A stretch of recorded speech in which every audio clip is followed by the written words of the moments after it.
Welcome to This Explainer. Today, we're diving right into the hidden mechanics of human interaction. We're going to unpack how the science behind crafting, sending, and receiving messages has fundamentally evolved over the centuries. So why do our messages so often get lost in translation? It's a puzzle that philosophers and scientists have literally spent centuries trying to solve. We used to think communication was just the simple delivery system, kind of like handing someone a physical package. But as we'll see, the actual process is this incredibly complex negotiation of culture, perception, and environment. Our understanding of all this has evolved massively. We're talking a journey from ancient, one-way public speaking around 300 BC all the way to the deeply nuanced psychological feedback loops of the mid-20th century. By looking at the brilliant models of Aristotle, Harold Lasswell, Wilbur Schramm, and George Gerbner, we're going to trace exactly how this science matured. Here is our roadmap for this explainer. 1. Decoding how we communicate. 2. Aristotle, the one-way street. 3. Lasswell, the media megaphone. 4. Osgood Schramm, the continuous loop.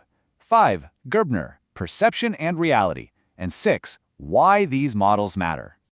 Okay, let's jump right into Section 1, Decoding How We Communicate. We're essentially taking a building block approach today. We'll start with a very basic foundation and then continually add layers, things like feedback loops, cultural filters, and media channels. It's fascinating because every time a new model was introduced, it was simply because the previous one just couldn't fully explain the messy reality of how humans actually talk to each other in a changing world. Moving on to Section 2, Aristotle, the one-way street. Think of this as Communication 1.0, developed by the philosopher Aristotle way back before 300 BC. Its defining feature? It's strictly linear. It focuses heavily on the sheer power of the orator. Aristotle broke it down into 5 basic elements: the speaker, the speech, the occasion, the audience, and the effect. The speaker is absolutely the star of the show here. For instance, think of Alexander the Great. He's the speaker. He gives a brave speech. The occasion is a battlefield. The audience is his soldiers. And the effect? Motivating them to defeat the Persian Empire. It's a straight line, right? The speaker speaks, and the audience simply absorbs it. Which brings us to Section 3, Lasswell, the media megaphone. Now, by the mid-20th century, Aristotle's old model really needed an update for the mass media age. So in 1948, American political scientist Harold Lasswell introduced a model that brilliantly illustrates how messages flow in a much larger multicultural society. He gave us 5 fundamental questions. Who? That's your communicator. Says what? The message itself. In which channel? Now this is the crucial new element, the medium, like radio or print. To whom? The receiver. And with what effect? The overall impact. Breaking it down this way allowed researchers to study mass communication in distinct buckets, like control analysis, content analysis, and audience analysis. Lasswell made the point that communication wasn't just talking for the fun of it. It actually served these massive structural functions to keep society running smoothly. First, you have surveillance of the environment, which basically means the media acts as our eyes and ears, reporting news and potential threats. Second, correlation helps different parts of society respond to that environment together. And third, cultural transmission ensures that our core values and norms survive and get passed down to the next generation. But here's the catch. While Lasswell's model is absolutely amazing for analyzing media impact, propaganda, and PR, it totally misses a crucial element of everyday conversation. It is entirely linear. It treats communication as a one-way street and completely ignores things like audience feedback, outside noise, or emotional responses. It essentially assumes that if a message is broadcast, it's perfectly received, and we all know that's not always true. To fix that, we enter Section 4, Osgood Schramm, the continuous loop. To patch that missing piece of feedback, we jump to 1954 for what you might call an interactive 3.0 update from Wilbur Schramm, building on the work of C.E. Osgood. In this dynamic, continuous circle, there is no strict sender and receiver anymore. Both parties are constantly alternating roles, encoding and decoding messages on the fly. And to explain why messages sometimes totally fail, Schramm introduces this incredibly vital psychological concept, the field of experience.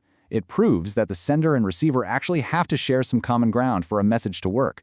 Literally everything from your social background to your deeply held values fundamentally shapes how you interpret what someone says. Picture this. Imagine someone who is completely accustomed to eating every single meal with a spoon. Now, if they're placed in a new setting and instructed to eat with their hands, they might actually perceive that instruction as disrespectful. The literal message was simply eat this way, but because their field of experience didn't align with the senders, a massive socio-cultural disconnect happened.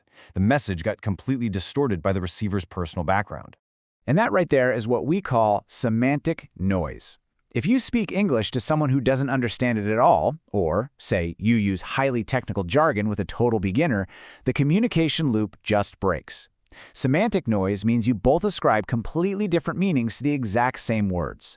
This model proves that constant feedback, actually checking in to see if the other person understood you, is absolutely required to correct these inevitable misunderstandings. All right, moving into Section 5, Gerbner, Perception and Reality. Because communication isn't just about sharing a language or checking for feedback, right? In 1956, George Gerbner introduced a highly complex model involving perception itself. He split communication into this fascinating multidimensional matrix. First, you have the horizontal dimension. An event happens out there in reality, but a human can never grasp its total complexity, so our brains filter it. We strive to align those external stimuli with our internal cognitive frameworks just to find meaning. Then we move to the vertical dimension. This is where we take our limited, filtered perception of that event and creatively package it into a signal or a message to send to someone else. What's totally fascinating is how Gerbner applies this concept to media access and reality. His model suggests that the people making the messages fundamentally alter the reality they're depicting. For example, trade unions have argued that TV personnel typically share closer class, cultural, and educational backgrounds with corporate managers than they do with industrial workers. Because of this, their vertical selection of the news inherently mirrors the worldview of management. It's not necessarily some intentional conspiracy, it's just an inevitable distortion caused by the communicator's own perception filtering the event. I absolutely love this insight from scholar I.A. Richards, because it reminds us of the true complexity Gerbner was getting at. Communication isn't just taking a pre-existing perfect idea and wrapping it in a cardboard box for delivery. Richards actually calls that the vulgar packaging theory. Instead, the articulation itself, the specific words you choose, the medium you use, is a creative, culturally bound negotiation. The form you choose instantly changes the actual content of the message. Let's pull this all together in Section 6, Why These Models Matter. When you stack all these theories together, you essentially get a master toolkit for understanding human interaction. Aristotle taught us the raw power of public speaking and why we need to analyze our audience. Laswell showed us that the channel we use, whether it's a newspaper, a radio broadcast, or today, a tweet, matters immensely. Schramm proved that communication completely fails without shared experiences and constant feedback. And Gerbner revealed the ultimate truth. Our own cultural blind spots and perceptions literally shape the reality we communicate to others. I want to leave you with this final thought to ponder. We are all walking around with our own unique fields of experience, constantly filtering reality and trying our best to encode it into words. So the next time you feel misunderstood by a friend, a coworker, or a family member, don't just get frustrated. Take a step back and ask yourself, what part of the communication loop just broke? Was it semantic noise? Was it a cultural disconnect? And most importantly, how can you use feedback to fix it? Thank you so much for joining me for this explainer, and keep decoding the world around you.